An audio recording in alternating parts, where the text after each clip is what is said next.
What is IDFC Climate Facility? Created in 2019, the facility has been supporting IDFC members in enabling knowledge exchange and offering capacity development on climate-related topics. Our 3 goals: to strengthen climate finance expertise and capacities, to originate and develop joint climate projects, to institutionalize and facilitate collaborative work among members on climate change. Our activity lines: knowledge sharing, capacity building, access to international climate finance, joint business opportunities.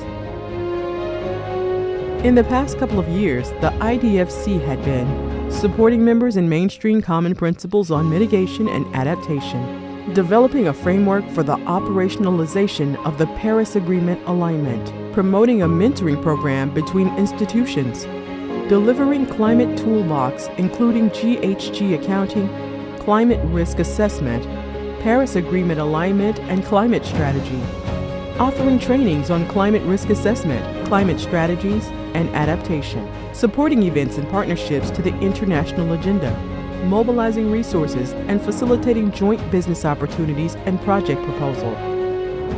IDFC Climate Facility. Let's work together to implement the Sustainable Development Goals towards 2030 and beyond. What is IDFC? The International Development Finance Club, created in 2011, is a network of 26 public development banks. Our mission?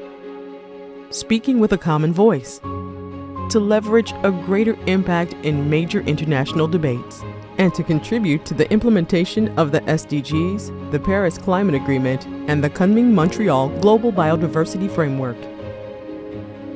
Our goals?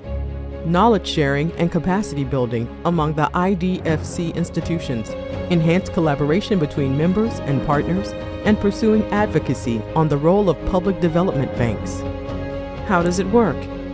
All year long, the club is working on contributing to the international agenda, coordinating working groups on SDGs, gender, climate, and biodiversity, releasing common strategic and operational publications, and reporting their annual commitment towards climate and biodiversity. IDFC. Let's work together to implement the Sustainable Development Goals towards 2030 and beyond.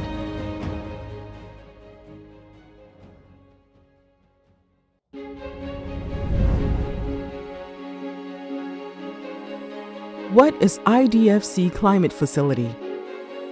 Created in 2019, the facility has been supporting IDFC members in enabling knowledge exchange and offering capacity development on climate-related topics.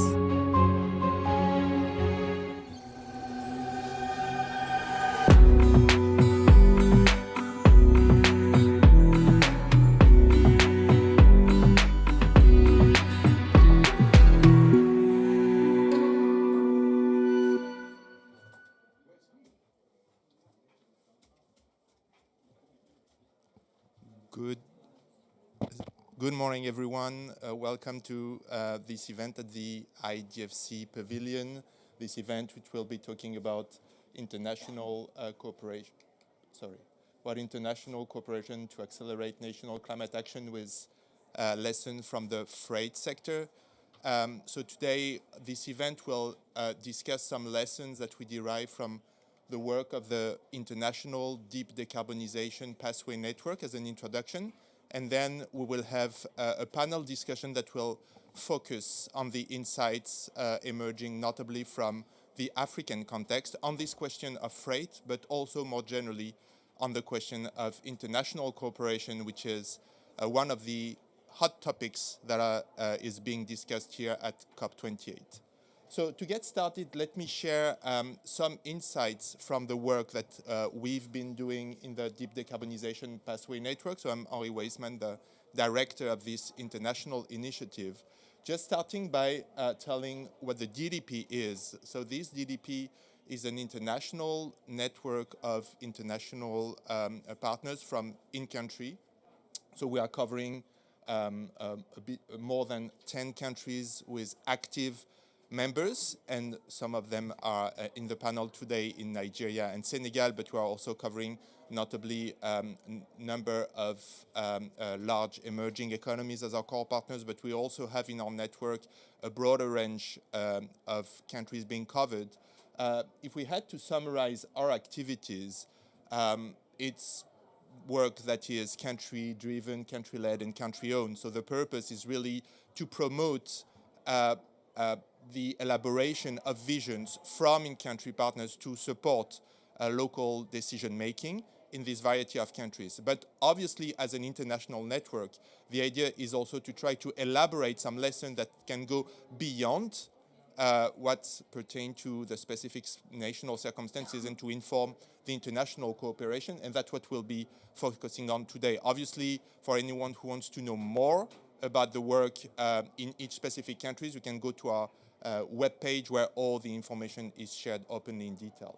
But here to focus on what is the DDP approach to this question of international cooperation. So what the DDP is doing is to develop country-driven, sectorally detailed analysis of national pathways, so providing number of quantitative analysis, notably built from detailed modeling or quantitative assessment, but also with more comprehensive narrative that allows touching all the specificities of the transition that need to happen.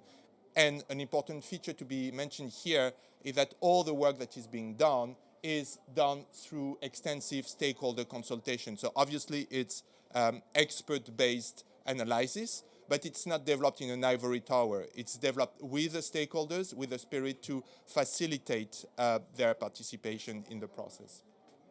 But here, what we be focusing on, in what can we derive from this in-country perspective for the international discussion? And from the diversity of context that we are covering, here we can derive and reveal some key international enablers of the national transformation and establish a global picture, but that doesn't come from a top-down perspective, that emerges as a composite of these national pictures. And that's the lesson from this type of approach that we would like to share today.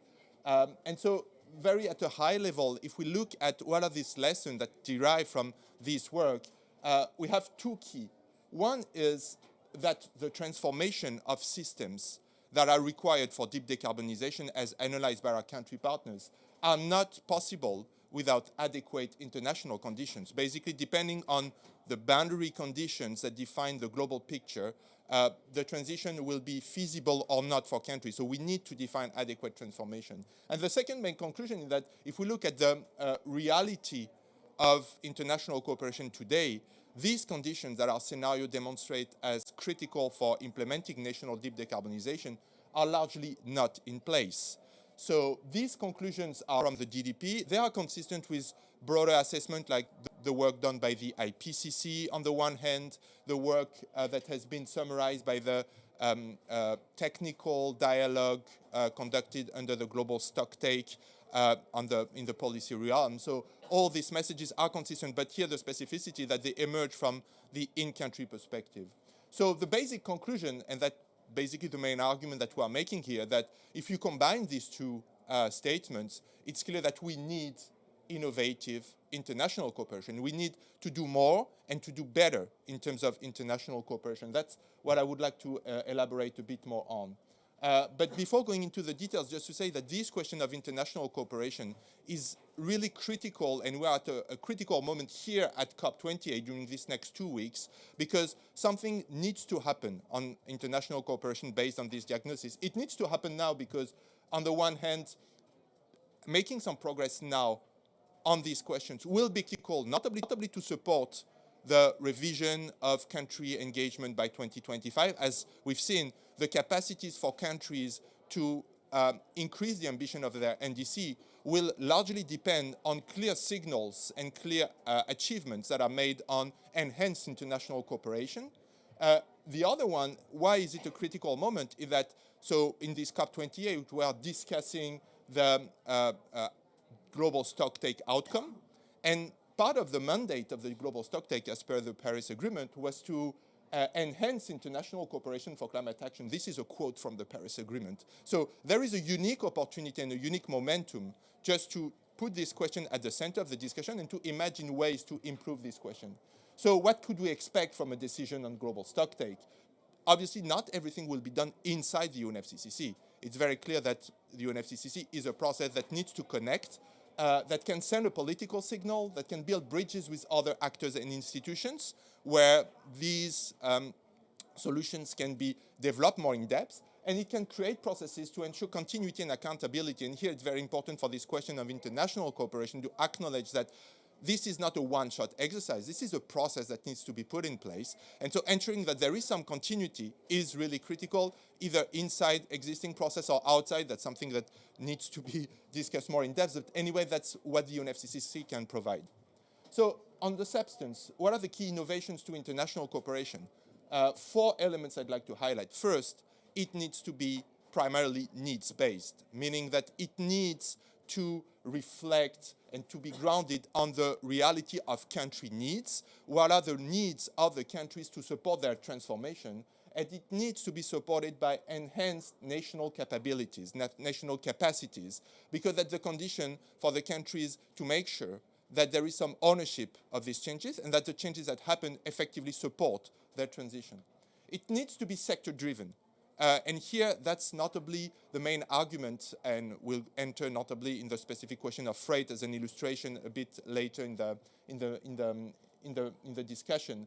But here, we need to have ad hoc approaches that provide concrete answers. We need to go beyond overarching discussions. We need to go into the concrete elements. And for this, we need to enter into what is required in each of the different sectors, recognizing that the solution in one sector will not be the same as the solution in another. So we need to go into the nitty-gritty of the needs for each sectors. And these are discussions that needs to be taken up in relevant fora where these sectoral discussions can happen. We need to be forward-looking. So basically, this international cooperation needs to be grounded not only on the supply side, so it's not only what the international cooperation can provide, but we need really to ground that on the needs to promote the systems transformation that are required to implement deep decarbonization as emerging from countries' perspective. And we need to be solutions-oriented. And that goes notably with adopting a holistic perspective, considering the diversity of tools beyond maybe the conventional thinking and the conventional silos of international cooperation. So putting on the table the need that we need to find solutions and define the solutions according to the problem we are facing. These 4 characteristics are really the main element that should guide the evolution of international cooperation. And these are really, and this is altogether an innovative approach in the sense that this is not really the way international cooperation is approached today.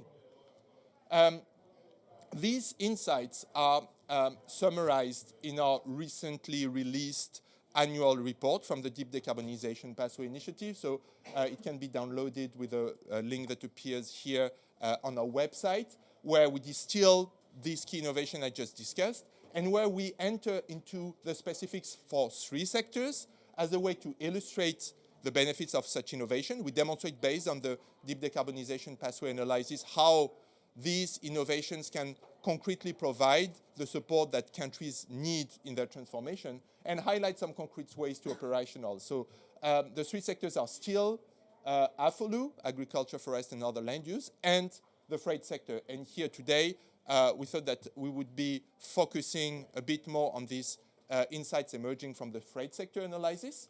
And with that, I will hand over to my colleague Jan, who will enter more into the specifics of the freight sector before we go back to a broader discussion in the panel later today. Jan, the floor is yours.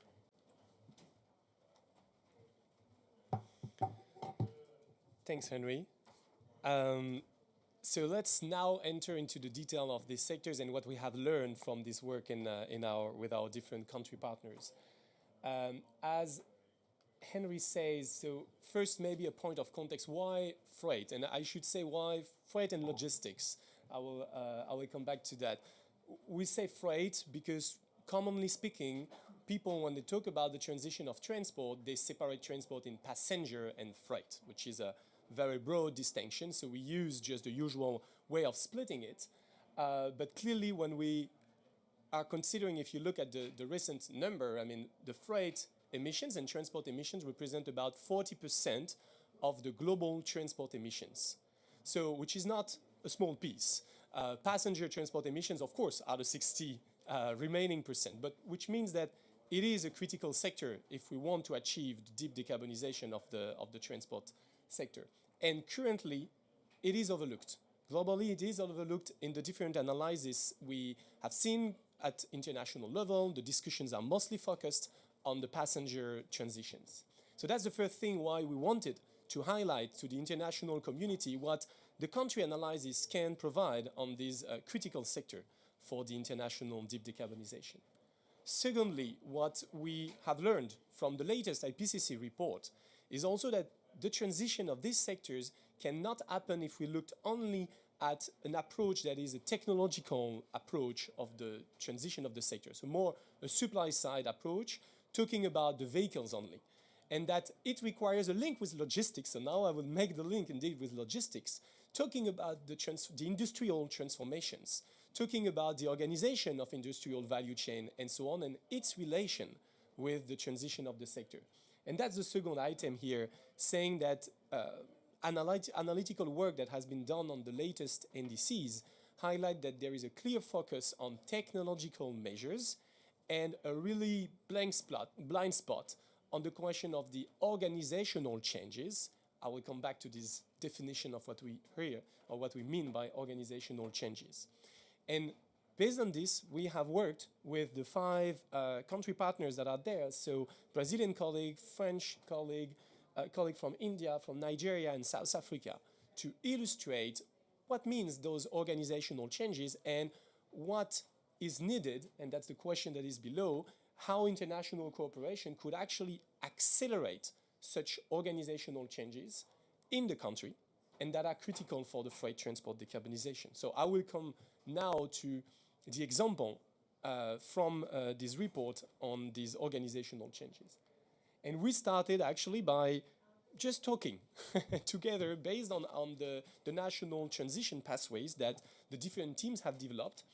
And we discussed what are the concrete examples that you have in your national transition, in your national scenarios, that talk about those organizational measures and changes.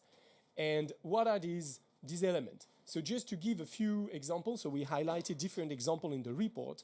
So in the French case, we were discussing about the need to better talk about freight, to integrate it in the system changes of energy, industry, so really to have a good integration. We also highlighted some measures related to consumer informations and recent laws that has been put on this question about repairability, product lifetime, and those questions that can drive towards a more circular economy function and that could impact the system of production and then the freight and logistics behind it. Other example from Brazil regarding the recent tax reform in the country and how, for example, the change in the production tax in Brazil could have an effect potentially on the localization of the industrial assets and then impact the value chain length. And if you impact the value chain length and kilometer, then it has an impact on the demand and the structure, and it relates then to also the technological choice that are behind. Other example from India and Nigeria insisted, for example, on the question of the shift from road to rail and the questions of infrastructure needs in terms of finance, highlighting in the Indian case, for example, the really unbalanced financing of road versus rail infrastructure, or example from the Nigeria case on the governance situation in the country and what could change in terms of governance to have a more efficient infrastructure planning, but also question how we can attract investment and private investors in those new assets. So many other points that you can find in the report. And finally, other example from Brazil and South Africa on the road taxation system and how these can affect let's say, the competitiveness of the different modes. Or example in the South African case also about the more related to governance and how, for example, the liberalization of some railway infrastructure could help and facilitate have a more competitive sector. Based on all these examples, we have analyzed that we can identify 4 main common organizational shifts. The first one is around a change in producing and consuming more sustainably. The second one is producing goods closer to customers.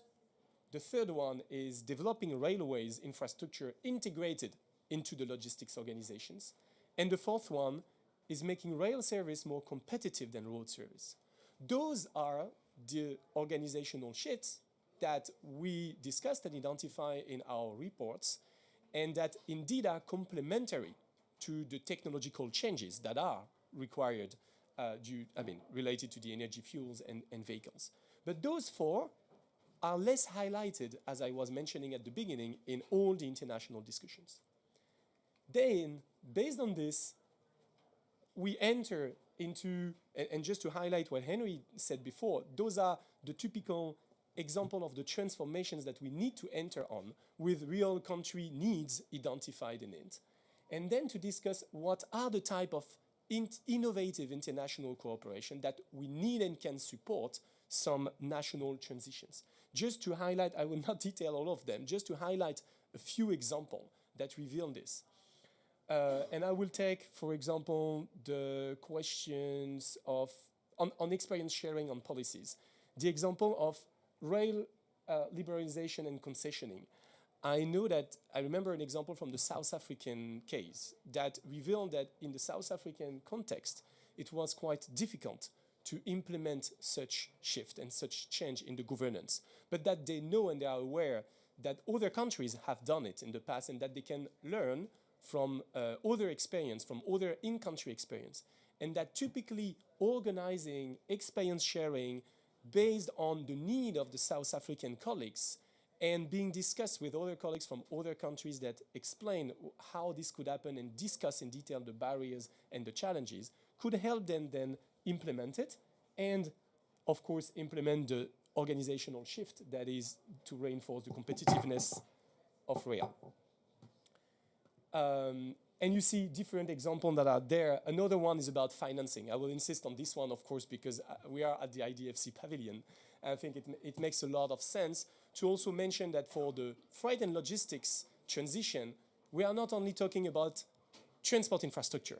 And I think this is a very important point. Here, if you look at the 4 organizational transformations, the 2 first ones are related to the system of production and consumption. And clearly, there are also a big challenge to finance some new and innovative manufacturing processes that are aligned with a circular economy model. And those impact or those type of financing will clearly help and support also the transition of reducing the freight transport emission in those countries. So when we talk about financing to decarbonize freight, this is not only about transport infrastructure. This is about financing also industries to develop local supply. So supply chains could be more local than, let's say, very sprawled or sprawled even more broader of the country, the country borders. So those are typical elements that we have highlighted, saying we also need finance for those assets, not only transport infrastructure.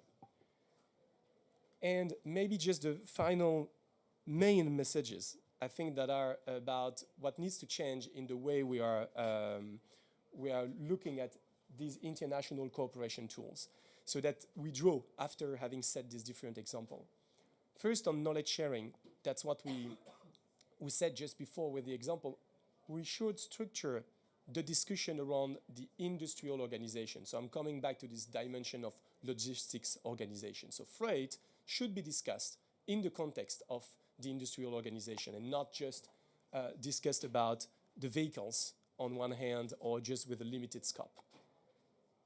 Then the way we structure this knowledge sharing and capacity building should be based indeed on these country needs, and we should be able to enter into country-specific details And I made, by opposition to what we have seen too many times, some discussions that are only skimming at the surface and discussing broadly or in general what are the main policies. No, we need to take a concrete example, as I was mentioning with the South African. We start from that and we discuss together how this interacts with other experience.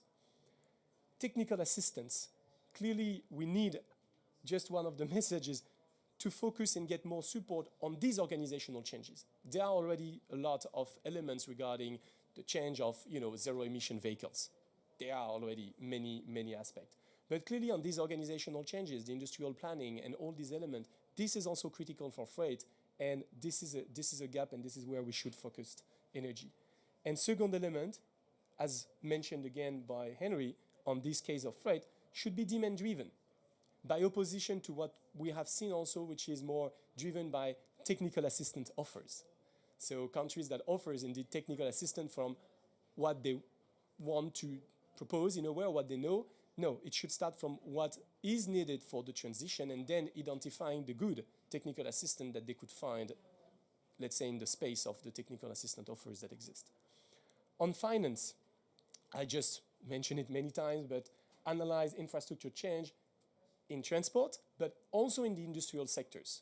So to really not only finance infrastructure, transport infrastructure, but also industrial infrastructure, to localize them, identify in the value chain what are some types of industry that should be developed in the country to shorten supply chain, or again, what are the manufacturing processes that needs also to be financed in order to be aligned with a more circular economy that reduce, for example, the impact and the tons that requires to be transported, or how this is transported if it's more circular and closer in some ecosystems.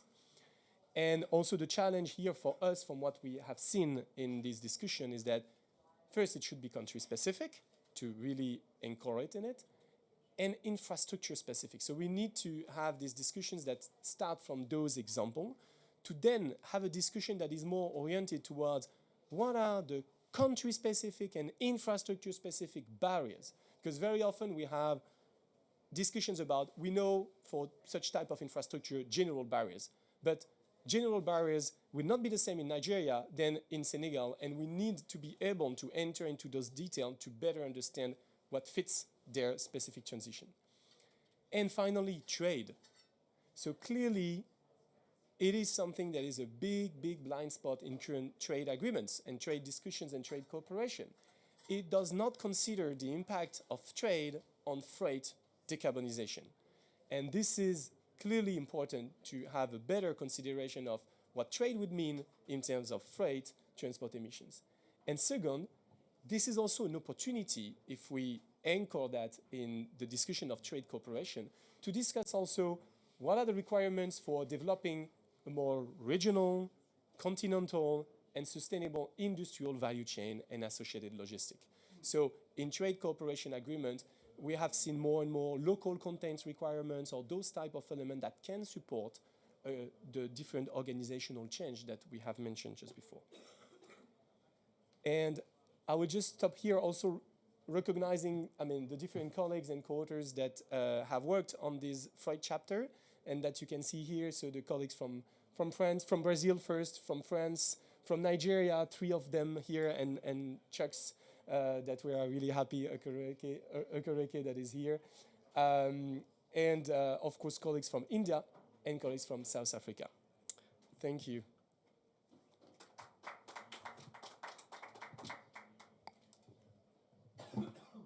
Thank you very much, Jan. And so here I propose that we move to the panel discussion. So I'd like to invite our panelists to join. So we have Professor Chukwumeje Okereke. We have from Nigeria. I will let you introduce yourself when you take the floor, because I think that the experience is that people do a better job of highlighting, but you have so many hats that I wouldn't know which ones to pick here. Samba Fall from Senegal Enda Energy, and Frido from Kuhne Foundation. So please, maybe Jan, you can sit and we'll just work in a panel format.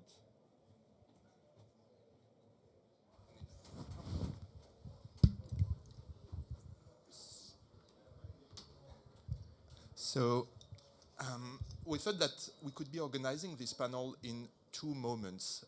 One, which is about starting from the national angle of this question of freight decarbonization. And with that, I'd like first to give the floor to you, Chucks, to share the perspective from Nigeria on this question, the main challenges for freight decarbonization, and maybe some ideas you may have about the policy priorities. So I give you further floor, and I will ask the same question to Samba to share the Senegal perspective. So Chucks. Well, thank you very much, Henry and Jan, for your excellent presentations and for highlighting this important topic about freight decarbonization.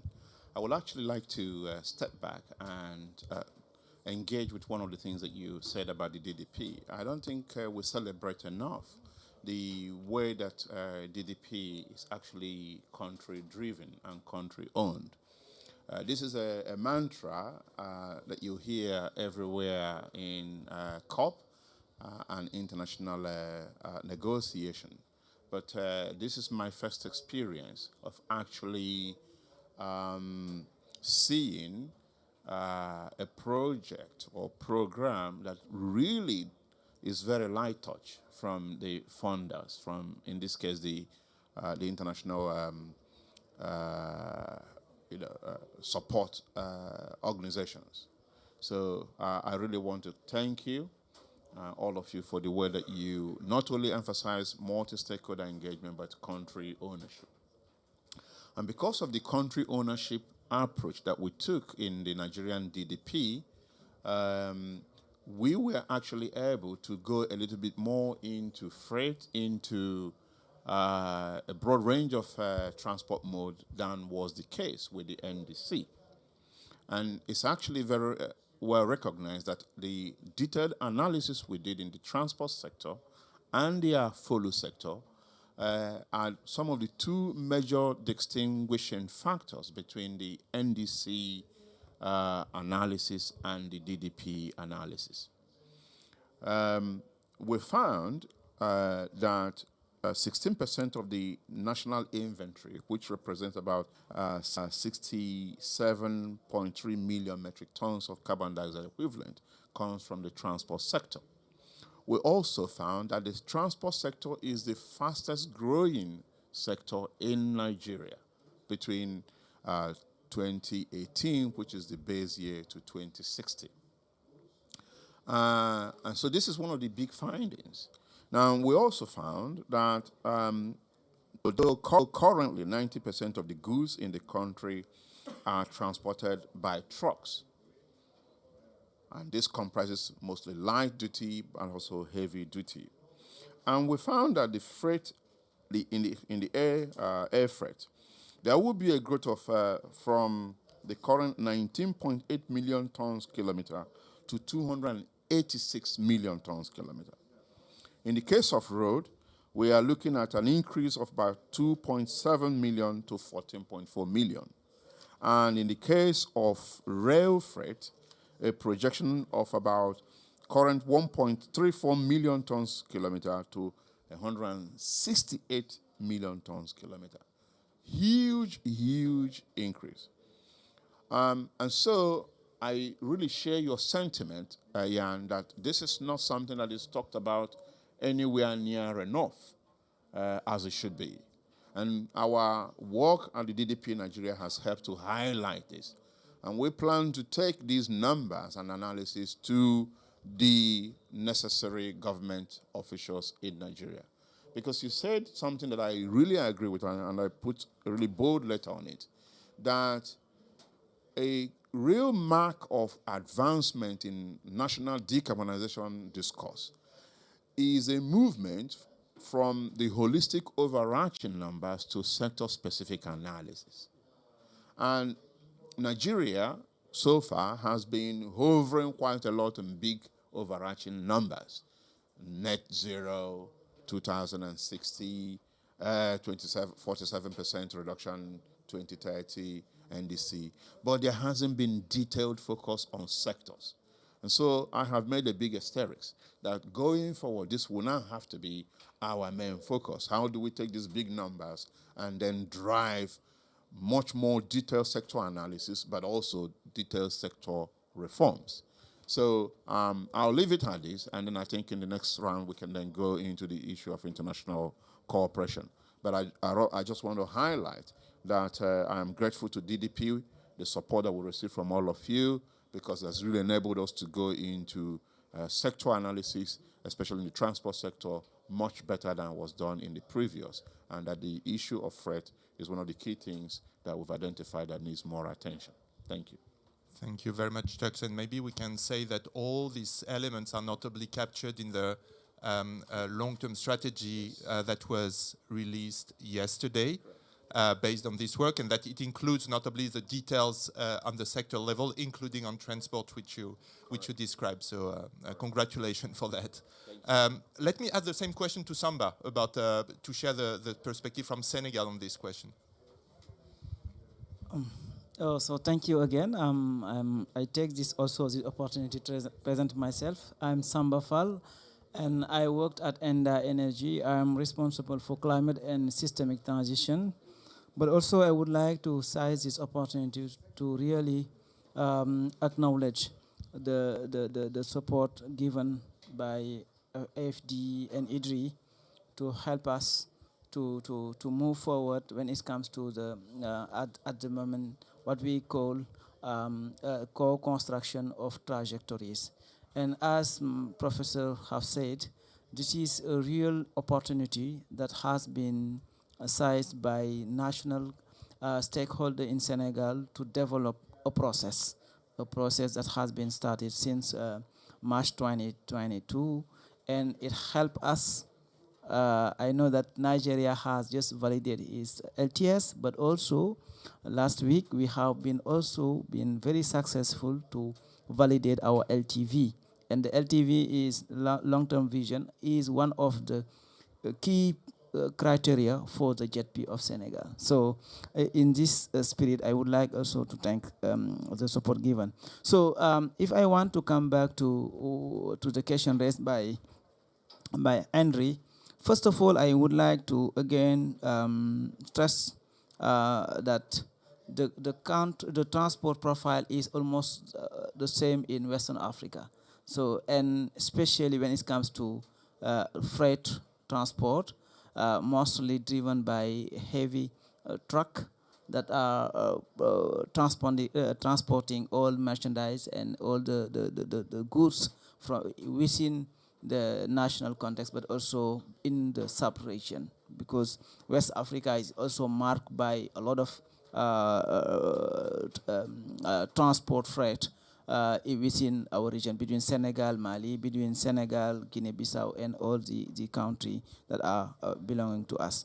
And I think that one of the main challenges that we face there is, first, is the silos in terms of policy design, because most of the time, for sure, Senegal has been able to draft, to have some regulatory frameworks since back to 1980, sometimes in 1990 or 2020. But the main issue is, at the moment still, we don't see the synergies developed within the policy area. Second is, again, the weak or sometimes late implementation of such regulatory frameworks. Because sometimes I know that for back in 2020, in the last couple years, there is a lot of effort made by Senegal and the Western African region in terms of regional policies. But the thing is that the implementation of such policies is a bit weak or sometimes late. And the second one, and the third one in terms of challenges, I think is each country has its own framework. And sometimes it does not help when you want to run or to transport goods from Senegal to another country in Western Africa, and that's where it's taxed. And you do see that there is a lot of customers issue because of the operability between countries. And I think that that is something that has to be fixed if we want to move forward. And last but not least also is the late perception of the climate added value into the sectors, because for a long time the perception was more driven by development angle, but not in the climate angle. So they don't foresee really the value added of developing decarbonized transportation services. But I think that for the couple years ago, they start to work on the how to develop. They have been establishing new program to renew existing truck and also existing transport freight services. So maybe I can stop here, but one of the challenges that we are facing is, especially when we have started our process in Senegal, we have started the process by establishing what we call an infrastructure thematic transition working group with one of our key actors in Senegal, which is working on this area. But what we have seen is that there is a lot of discrepancies in terms of data. So even for the national communication and the BUR, we are facing issue to assess really the GHG emission in this particular sector. So because we don't have a centralized system where we can have in a due courses all the data required to better assess the level of the GHG emission for this particular sector. And we are facing this issue, and I think that it is something that we need to fix if we want to have more robust and coherent policy in this particular sector. Thank you. Thank you very much, Samba. And I'd like to build on what you just mentioned incidentally, which I think is central to all this discussion, is that probably that the usual framing of the question with the sector angle, talking about freight transport, is a reduction of the problem. Because here the main question that we are trying to address is really at the interface between freight transport, industrial organization, and more generally the whole organization of the economy. And that's probably the only way to really address these sectoral emissions that eventually come from the transport sector. But if we really want to act on them, the levers not necessarily are fully inside the transport sector as it's conventionally being defined in climate, but requires just to think more broadly about the industrial organization. Which leads me just maybe to pass the mic to Friedel from the Kühne Foundation. So maybe I will let you explain what you are doing, but notably with this idea to try to explore what it means just to connect this issue of transport decarbonization with other questions, notably that relate to logistics organization, and notably maybe you can explain your interest in the African context more specifically. So I hand over to you. Yeah, thank you very much. So the Kühne Foundation is a Swiss foundation with German roots, but a lot of international work, specifically with countries across Africa. Historically, we have mostly worked in humanitarian logistics as well as in logistics higher education. For example, we have a program on logistics education with 34 academic institutions across the African continent, helping them to establish bachelor and supply chain degree programs, so that it is possible to study these issues in countries in Africa. Right now there are in fact 10,000 students also enlisted in these programs that the Kühne Foundation was supporting. So quite a long and successful history of working with university partners. So now I'm new to the Kühne Foundation. I've joined to set up their climate change program. The Kühne Foundation is a very logistics focused foundation, simply because we come from an entrepreneur in logistics, Mr. Kühne from Kühne & Nagel. And so we also want to do projects now in the field of logistics and climate. I myself, I'm responsible for a project on building the foundation for low-carbon logistics in Eastern Africa, so not so much in Western Africa, so Nigeria and Senegal I haven't dealt with so far, but might well be in the future. And where I was coming from before I joined Grüne Foundation was International Cooperation for Sustainable Freight Transport. I've spent 12 years with the German Agency for International Cooperation, focused there very much on sustainable freight in Asian countries, specifically in Southeast Asia, Indonesia, Thailand, the Philippines, and so on. So you've mentioned, we need to basically work on a circular economy, for example. We need to, because, some people say, okay, with the circular economy, we will have more transport because we have more transport links in that chain. But actually that does not matter because the benefit of doing things circular, you save so many resources, is greater than the extra transport. And the same thing maybe is with more regional trade instead of global trade. Maybe it is greener to produce a certain good in another country where it is greener to produce it than ship it around the world than to produce it in your own country where, it is less green to produce the same good. So a lot of international manufacturing, a lot of global trade, issues that need to be looked at there. And I think some economists, they call this the green comparative advantage, claiming that goods should be produced where they can produce with the lowest carbon footprint, right? And that is not necessarily the one closest to your home.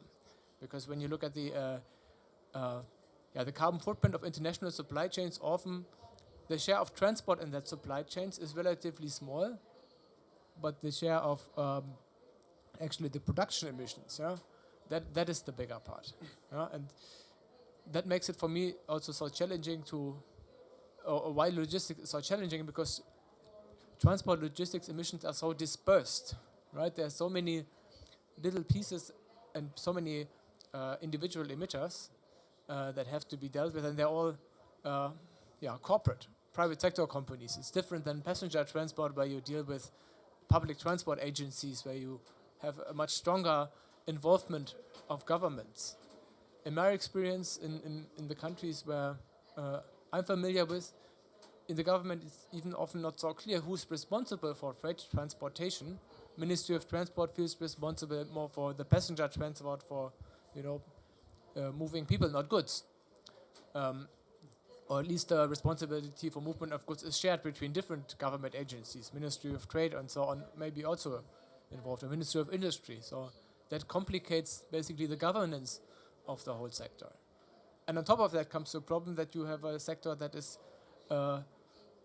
full of small and medium-sized enterprises, often in informal settings. So any regulation maybe reaches the bigger companies, but you also have to be inclusive and involved in the green transformation, the smaller companies, if you want to be successful, because this is where a lot of people are employed and work and earn their livelihood. And these SMEs, same situation, by the way, also in Europe and in Germany.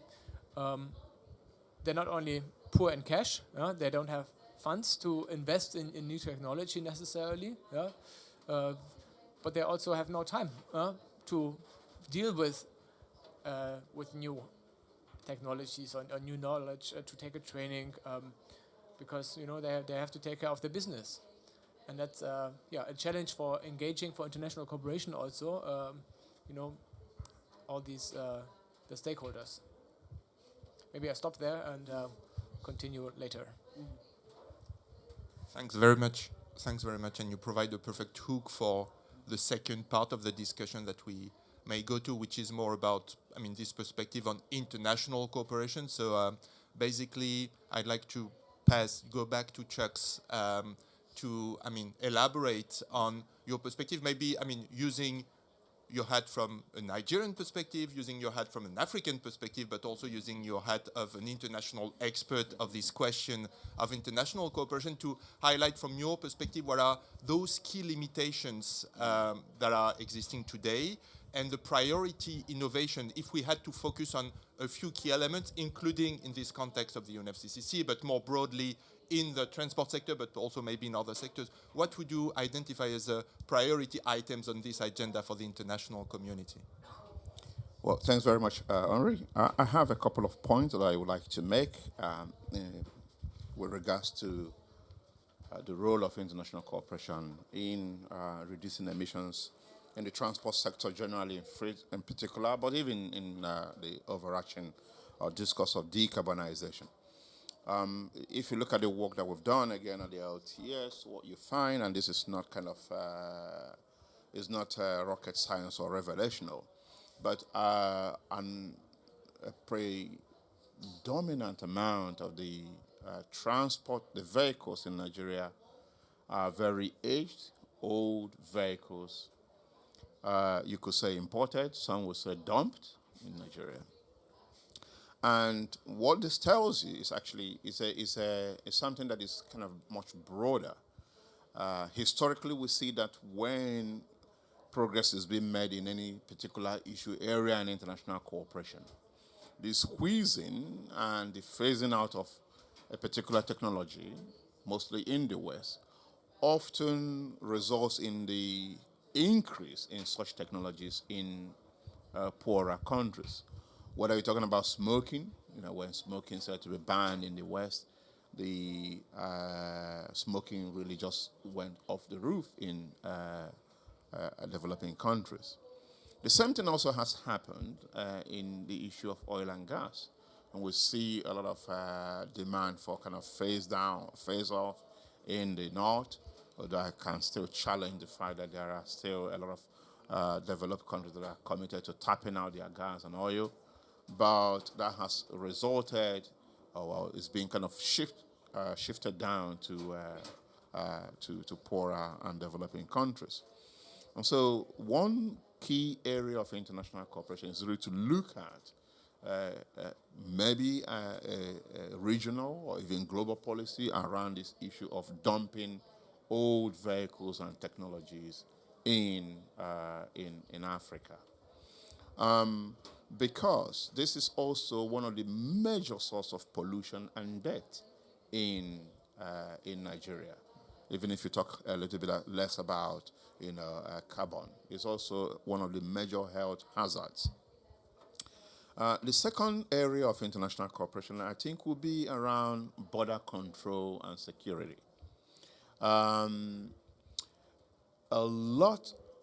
Nigeria recently said that they were committed to removing, and in fact did remove to some extent, fossil fuel subsidy.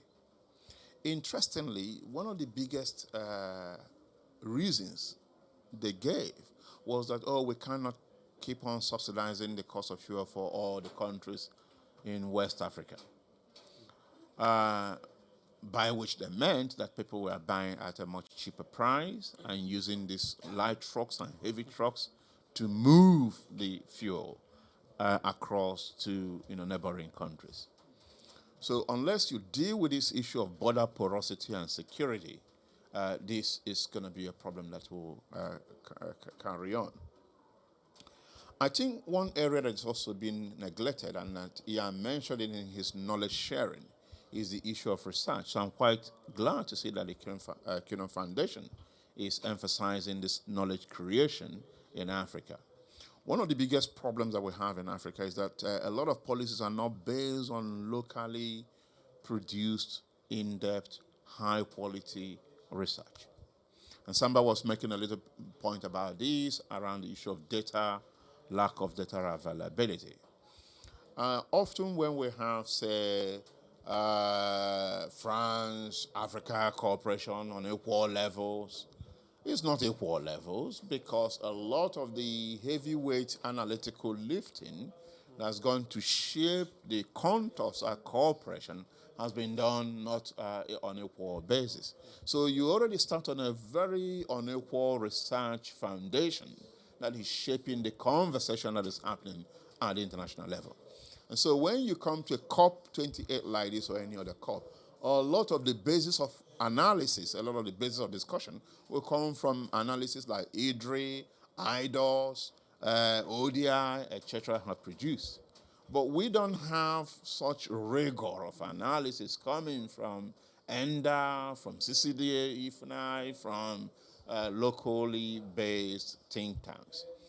And I have gone around Europe trying to express this point as robustly as I can, that if you don't invest in long-term research capacity, and then you come to a summit or a COP and you want to talk with African leaders and forge a cooperation on an equal basis, I mean, you're kind of deluding yourself.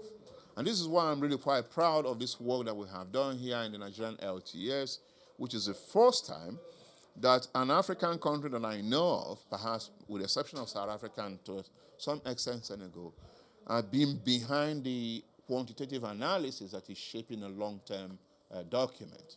I haven't done a real numbers crunching, but off on top of my head and impressionistically, I think over 80% of African NDCs have been produced by foreign modeling work.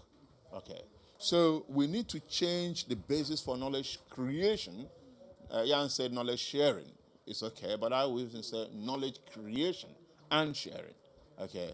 I have several points here, so I don't want to take too much of my time, and I might come back and because I have points on international finance cooperation, transparency, technology transfer, regional cooperation, value add, closer to home. We can get into the critical minerals and all of those kind of things. But I will pause here, and then if there is time, I can elaborate on some of these other points.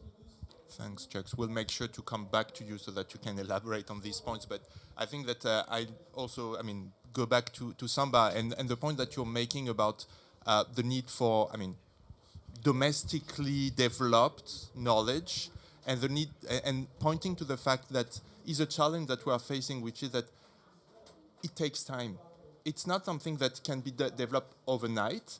That's probably one of the critical challenges that we're facing when designing this international cooperation, because there is a sense of urgency. We need to find solutions now, but if you try to design the solutions now, you need to be based on the existing knowledge. So there is a kind of a chicken and egg problem that's creating and a circle that needs to be broken, where, yes, it's urgent, but it's urgent also to anticipate the long term, and that's basically the type of work that we are facing. Going back to Samba for the Senegalese perspective, and I will let you elaborate on the question of international cooperation, but just want to share, the experience we've had of engaging in Senegal, and here there is the elephant in the room of the question of gas in Senegal, where, I think that the discussion on international cooperation is crystallizing a lot, right? Because there is a question that donors from the Western side don't want to fund gas because that's their approach. On the other hand, it's a legitimate approach to Senegal to say the priority is energy access. So the real question is, do we need gas or not to provide this energy access? And among other things, I would be very interested that you can tell us this story about what type of approach. I don't want to take you a position on whether Senegal needs to develop gas or not, but what does it change if there is some country-driven perspective like the one that you're developing with this project to this question of gas or any other matter that relate to international cooperation, and how much it allows Senegal to engage in this process of international cooperation in a way that can be centered on the needs of Senegal, not necessarily only on the perspective that comes from external actors. So back to you, Samba. Yeah. I'm saying that I am very confident, and I think that this is a very useful debate. And I think that over the last month we have been under pressure, if I can say, because at that time Senegal was negotiating the JETP, and one of the most important question at the time was to what extent Senegal can move toward the renewable energy target. And at that time, successfully, we have started, as Professor have said, at the national level, a nationwide process to develop the knowledge needed to really assess how much Senegal can go into the renewable energy target opposed to the gas. And at that time, the question was, what is the extent? And I think that what we managed to do is, look, we are in the stage of modeling the energy transition. We are not yet getting there with a quantitative result, but at the same time, the stakeholder engagement that we have managed to put into place, and ENDA was driven the process, but with the line ministries, energy and also environment. And we have managed also to include private sectors, non-state actors, and all experts working around this area. And throughout a very local, national-driven process, we managed to set four scenarios based on the supply and demand. And demand because we know that we have demand of energy for the agriculture, but also for our industrial process, and it is needed. So should we face down and do not use our oil and gas for the sake of the climate? It is not the case. And I think that what we have agreed is that through this participatory approach, we can say we have a set of scenarios. One, it is complying with the national NDC target, but also one, it is really centralized on how to resolve the energy access with any means of that energy means that we have. Either it can be from oil or gas or renewable energy. This is our what we call energy access scenarios. And another scenarios which is dealing with how to improve now the renewable energy, because that at that time in 2050 the demand will be low because of many policies and measures that we will put into place. So we can have like a green energy access because we have renewable energy, but also the demand will be a bit low. But to come back to the energy access scenario, what we agreed, again, it's not ENDA's position, but Senegalese position is to really use the current gas and oil to really fulfill the energy needs. And the energy needs is not only extra for lighting, but also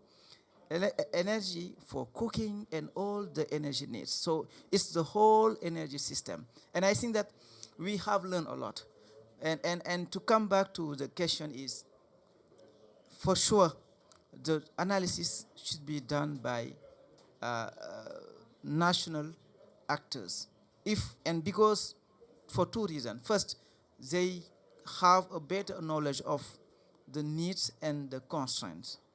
But also they have this is an opportunity to develop their skills when it comes to project or prospective analysis. Because that's where I will end my proposal. It is, if we want to develop the international cooperation, we should first develop it into a need-based approach. And I think that is the best way to because if you develop into the need-based approach, you will always, when you are developing project, you have to dig deeper and to find solution to have a long-term partnership, not only partnership based on a single project. That is, I think that sometimes it's a bit difficult to manage. Second is to help to develop synergies when you are developing, you want to develop a project for the local knowledge. Because most of the time, the institution don't have especially if I take the example from Senegal, it's not only transportation matters, but all the sectors that are that have a direct effect to climate change does not really have a unit which is developing prospective analysis, and most of the time is developed by what we call the national development economic institutions. But if you go to the sectoral level, they don't have any kind of figure after 2030. 2030, because 2030 was the NDC target. So after 2030, we don't know exactly what is the trajectories that is needed for that. And if you don't have such analysis of what are the needs in terms of the skill, but what are the needs in terms of analysis that has to be done, we can't really have a good portrait of our future economic studies. So I really want that if we are developing a partnership to consider this long-term impact, but also to develop the synergies between institutions, because it is important in Senegal now even to put our time horizon in 2050. It was a huge debate, because in Senegal we have a regulatory binding framework that you should not develop a policy which is exceeding the current time horizon, because it is 2030 or 2035. So you should not go beyond this target. And we have, I think, from the technical and expertise, try have a series of discussion with national economic planning institution to say, from the climate change angle perspective, 2030 is not the right time horizon. So Senegal is aiming to contribute to the climate neutrality, and we have to showcase in the global agenda what Senegal can manage to contribute. And the LTV is one of the responses, and we are also very proud as a non-state actors to coordinate all the technical aspects that has been developed to lead to the LTV process. So thank you. I take too much time, but I think that it was worth to mention all this because Senegal is I can say a special stakeholder engagement, because it was not easy. Ari can tell more about it, but I think that we managed to connect the dots and make it possible. Thanks, Samba. And the problem is not that you speak too long, that we don't have enough time to give you provide all these details, which I think are extremely informative. And just here, the Senegalese example, notably in the context of the JETP discussion, shows that the process really matters. And what has been achieved was not only to use the process to reveal the needs of the countries, but it was also useful to make all the stakeholders reflect on the real needs of the countries and what Senegalese stakeholders achieved under your coordination was different from what was the initial idea. There were some reflections that were added in terms of notably the space that can be given to renewables and regarding the time horizon. So maybe a part of the JETP deal, which is maybe a bit overlooked, people, rightfully focus on the targets in the short term that are defined, but there is also provision that links that to the work on the long-term strategy that will be developed going forward. And this perspective, as you were saying, may sound obvious from the outside, but it was not, because that was not the way the Senegalese conversation was framed, and this stakeholder process was very helpful in changing that. So that's when we talk about country ownership, and that links back to the point that we were making earlier, that's also something where we need to give time to this process to deliver and to make sure that what comes out of it, it's not just a ticking box exercise. We say, okay, we've consulted, and so, but that this is a process that really helps the country reveal what they really need. I'd like to come back to you, Friedel, on this question of international cooperation. So you had started to, you stopped your introductory remarks on this question, but maybe you can elaborate a bit more about what is your perspective on this question after everything we've heard. Okay, got it. So the Kühne Foundation at the moment is exploring whether there could be a regional program for green logistics in Eastern Africa, inspired by green logistic programs that exist in other parts of the world. A green freight program is usually an industry partnership, so companies who are active in the space of logistics work together on green freight solutions, for example, buying electric trucks together, or also working together along the supply chain to see how they can transport things more efficiently, so reduce, for example, the movement of empty trucks or have trucks more fully loaded, to explore together modal shift to rail or to waterways. So it's pretty much an industry-driven approach, not so much something where policymakers are involved. So we are in the process of exploring, okay, this is a program that has worked in other parts of the world.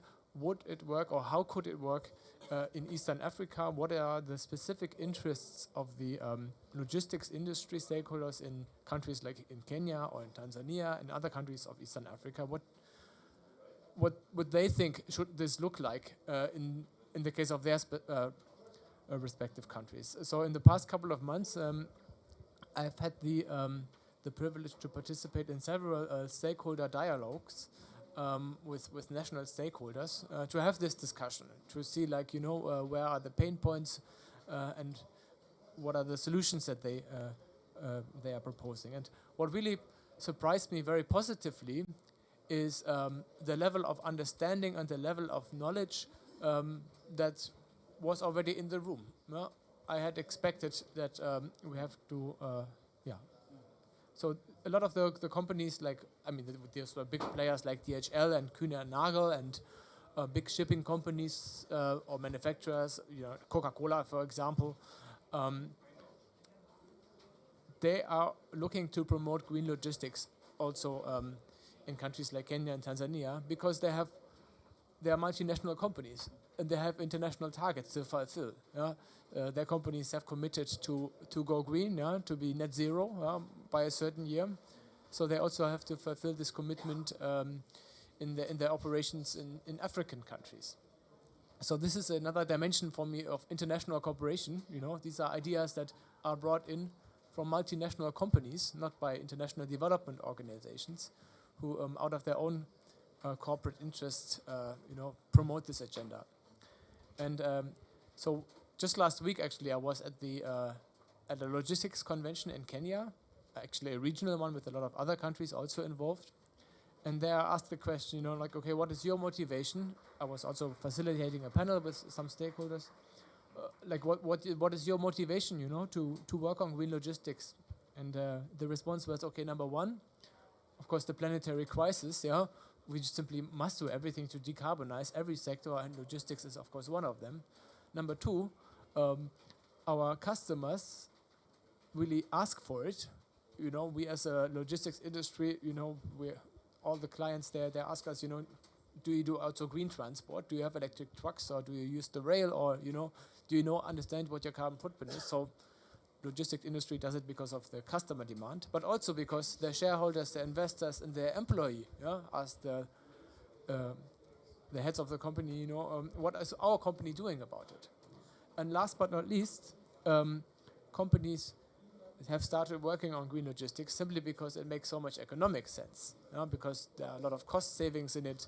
Fuel efficiency can help companies to become more competitive, and companies who are green simply also can get a competitive advantage over companies who haven't taken that step yet. Maybe it makes them more attractive for other clients. So a lot of good reasons for also logistics companies in African countries to take steps towards becoming more green, to understand what is my carbon footprint, what can I do about it, so the debate is already there, and also a lot of action is emerging, and we from the Kühne Foundation are of course committed to support this momentum and see what we can do to accelerate it. Thank you very much. And I think that you're pointing to something that is, I mean, cutting across everything we've been saying, which is that we need to develop processes that involve the diversity of stakeholders. And so the private sector, the companies are a key actor of the transitions we are talking about. And it's only if we manage to organize processes where we can put around the same table the diversity of actors, the governments, the civil society, the companies, etc., that we can find the right solution and the solutions that are relevant for the countries and that are relevant for the private sector. Because as you were saying, we're at a moment where it starts to become clear that the main reason why the change will happen is just because it makes economic sense. Just now, that's something that needs to be translated in the concrete situation and the concrete decision. But it's only by creating the adequate process that maybe we can reach a point where this is actually coming to light. Let's do a very quick final round. We are getting close to the end, but we are not there yet. So as promised, let's go back to Chuck's, notably if you want to elaborate a bit more on the element that you didn't earlier, and then we'll give a final word to each of the panelists and leave a conclusion to Jan. So I'll let you know so that you can start preparing it. Okay. I can elaborate a little bit on international finance, not only because we're in IDFC, but it's a critical factor, right? We know from several analyses that have been done that poor countries are neck deep in debt, and debt servicing in Nigeria, for example, was at some point 107% of national tax receipts. So we're using more money to service debt than we were actually getting in revenue. Under such a circumstance, it is very difficult to see how a country can invest in critical infrastructure, as, for example, rail, that is actually necessary to decarbonize the freight. In my own estimate, both rapid transit and rail are some of the most important critical infrastructure that is required to decarbonize the transport sector, the modal shift. Linked to the lack of critical finance is also a much better governance structure, especially in the area of transparency and accountability, to understand who is lending and under what terms that they are lending. The limited rail infrastructure work that has been done in Nigeria has been mostly through money borrowed from China. But there are publications that have shown that the same number of or kilometer of rail in Ethiopia is cost 18 times less.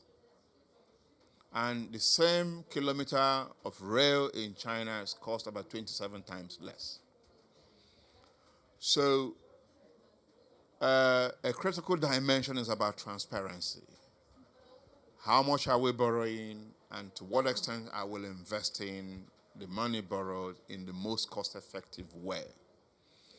International cooperation is required in some cases to be able to hold developing countries' feet and lenders accountable. But ultimately, we need to see more money flow into critical infrastructure at a rate, interest rate that is that can allow such investment to take place without putting developing countries into more debt. This is a critical aspect of it. We also need in Africa to be, and Samba made mention of it, to be encouraging more regional trade. Currently in Africa, we have just about 18% regional trade. Letters sometimes will go from Nigeria to London and then from London back to Senegal, instead of going from Nigeria to Senegal. So African countries will need to cooperate with the support of international community to open up and link African cities, mostly through railways, because that will really reduce the amount of freight, increase regional trade, and lower GHG emission associated with it. So I really wanted to make that point because it is very critical. Then international cooperation is required in the area of technical innovation. I have already spoken about the the bulk of the vehicles in Nigeria being imported. Nigeria used to have 2 assembling plants. I think both of them are now moribund. There has been an attempt by local entrepreneurs to start to assemble, but this is not receiving a lot of boost, both from the government itself. So there was a national furor in Nigeria recently where the National Assembly imported padded security vehicles from abroad when they could have very well patronized the local assembly. And this also is applicable in the area of heavy-duty trucks. So there is need for technological innovation that can allow more assembly, more added value close to the base. As Fredo said, it can be argued in some cases that the way the place to produce in the most green fashion may not be closest home, but what makes a production cheaper is also politics and economy, okay? It's also who holds the technology. So currently, of course, it is easier to import from China because China maybe or Germany has the predominant of technology.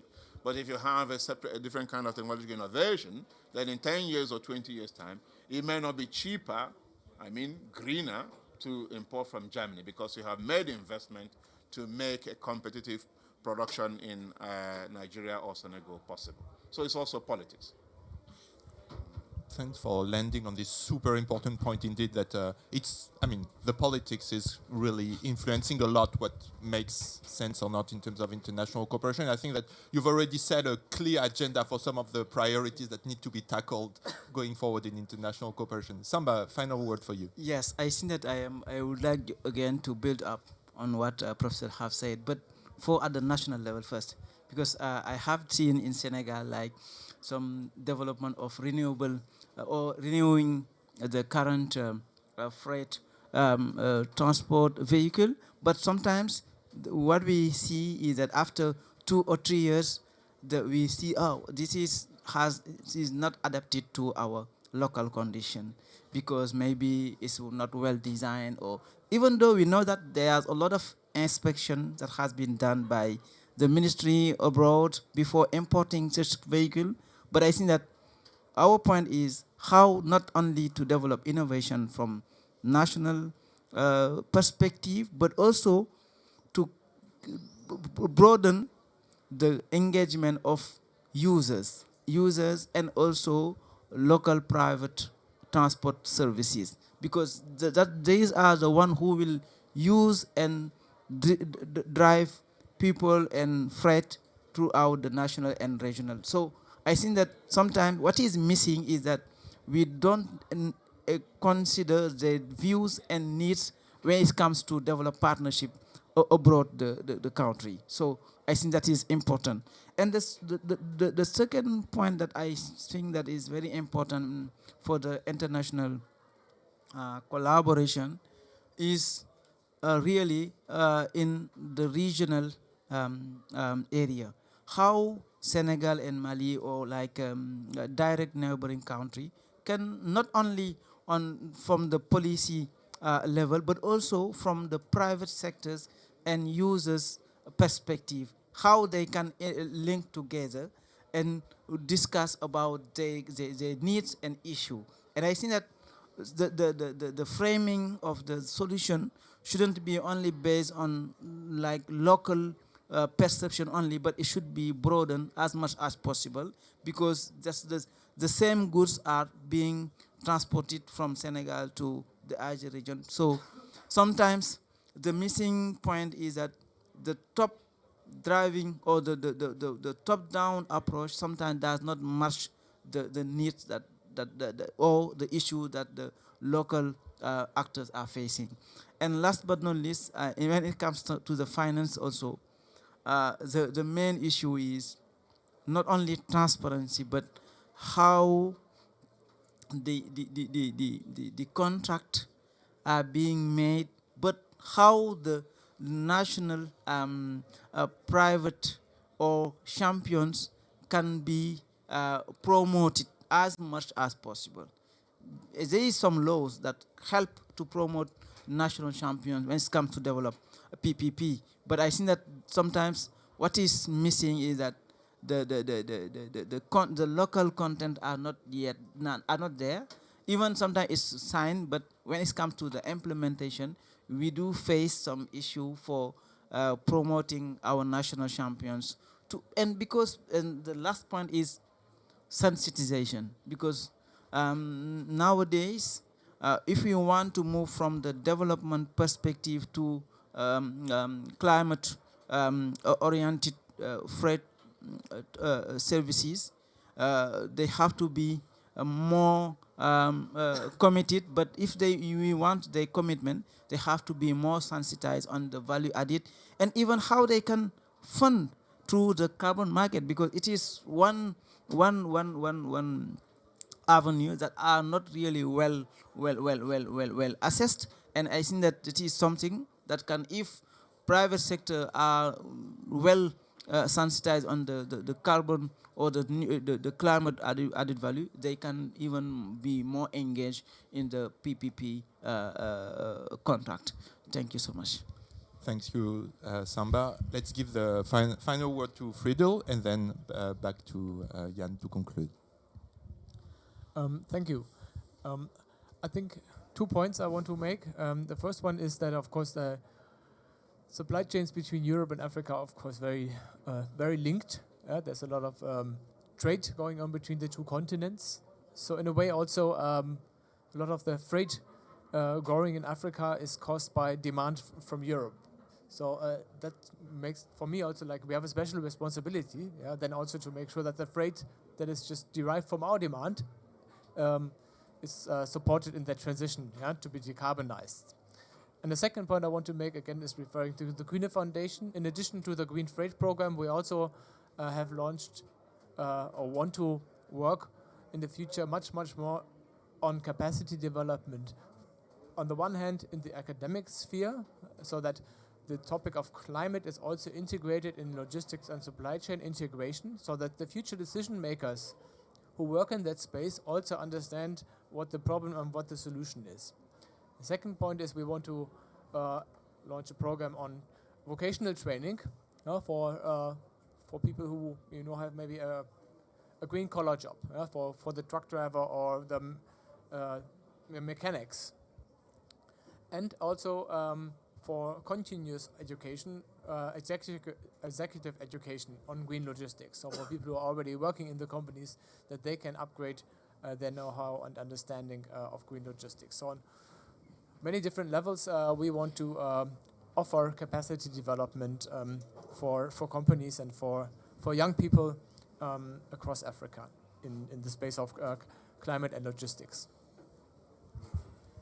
Thank you very much. And just to say that your last remarks make me think of another ongoing process that we have at CHIDRI and that Professor Chucks is co-chairing, which is a UCAMA platform. So Chucks is serving as co-chair together with our director. And this UCAMA platform is aimed at facilitating Europe, Africa discussions, and notably to build a discussion on equal footing. And that's a point that Chucks was making, to make sure that there is a true, that we can really capture the African perspective of this partnership between EU and Africa as a way to reinvent it. And what you were saying is a perfect example of these challenges that would need to be reinvented, and where we need to see things differently, and we need to make sure that it's not only a biased discussion, but it's also a discussion that reflects the consequences of what's happening in Europe on Africa, and that we take that into account. Last word to you, Jan. I mean, I said that I would leave you the final word. Just maybe you want to elaborate notably on what would be the next steps. What are the elements that we would want to elaborate further on this work that we've been conducted in the DDP? But so beyond that, final word for you. Yes, thanks. So thanks for the wonderful discussions, and actually, it was difficult to try to summarize that. No, I mean, I have tried to. For me, I learned, and I would like to keep 3 main elements. The first one that has been raised, I think, among all of you, is the critical dimensions of the bottom-up approach and needs-based approach on all the work, and that one of the critical conditions for being able to do that is this knowledge capacity creation. Thanks, and you are right that in the way we formulate, sharing, but creation is also very important. Education, or also prospective capacity that you mentioned, Samba, in countries, and also you mentioned at the regional level. And I think, when talking about Africa, that it is something important, and that the international collaboration can support and help. That's the first point. The second one is engagement with the diversity of actors and their own, let's say, implementation tools. So actors, I will start with reacting also to what Friedel says and the example of the Freight Green Logistics Program and such approach, that saying that, and your reaction also, Chuck, saying that freight decarbonization in the implementation rely a lot indeed on the industries, transformations, and logistics companies. But those transformations are also framed and conditioned by public policies and policymakers that set, the right level playing field for all the different companies. So we need them also to be more, and that's also one of the lessons of our work, to be more proactive on regulating freight, as for now we have said passenger mobility is mostly their core focus, but they have also a real action to take on these subsectors to actually motivate or support also the companies in the field. So having, let's say, the diversity of actors and their different tools in order to ensure that we can align and go on the right path. And the last, thing I want to keep is about the different areas of transformations we have highlighted. And one that is, I feel, critical and has been raised by both of my colleagues around, when we talk about freight transition, this should be aligned with the climate change challenge, but also the national development priorities. And when I'm saying this, I'm thinking, of course, about industrial development, because this is, and you raised it, industrial development and innovations, local added value. How can we also create local value chains that can benefit for the local development of the countries, and at the same time being consistent with the decarbonization of the sector and the development of this local and regional trade that we have also shared a bit during the panel discussions. Another dimension that is also needs-based and coming from your experience is about rail development. And you highlighted it in the case of Nigeria with, I don't remember the numbers, but almost a factor of 100 in terms of ton kilometers increase. So the real need for rail development, and you send a last message also to the financing community to support also this transition. So rail freight shift is also a very important area of transformations for the country. And last but not least, and I think it's a very important one that you raised actually, and that we have not raised in the transformation because it was mostly related to road. In a way, into the vehicles transition, but the old vehicles dumped from the north, and also mentioning, the relation we have with the trade with Europe, and how we have also a shared responsibility. From the northern countries also to play or be more proactive on these regulations, that we are able to also provide some vehicles that are adapted, you mentioned it, Samba, to the real needs of your countries. So, and I think I'm just raising this because I think there is a specific event during COP on this question of the old vehicles being dumped from the northern countries in the southern countries, based on the work from IEA, and that could be of interest to see how they look at this topic. And I just stop here, I think, on these three summarizing points, and I thank you all for today. Thanks a lot. Let's take this to an end. We have an ongoing agenda for collaboration in the next years, but for now, we stop there. Thanks a lot to the panelists for this great conversation, and thanks to everyone for being there. Thank you very much.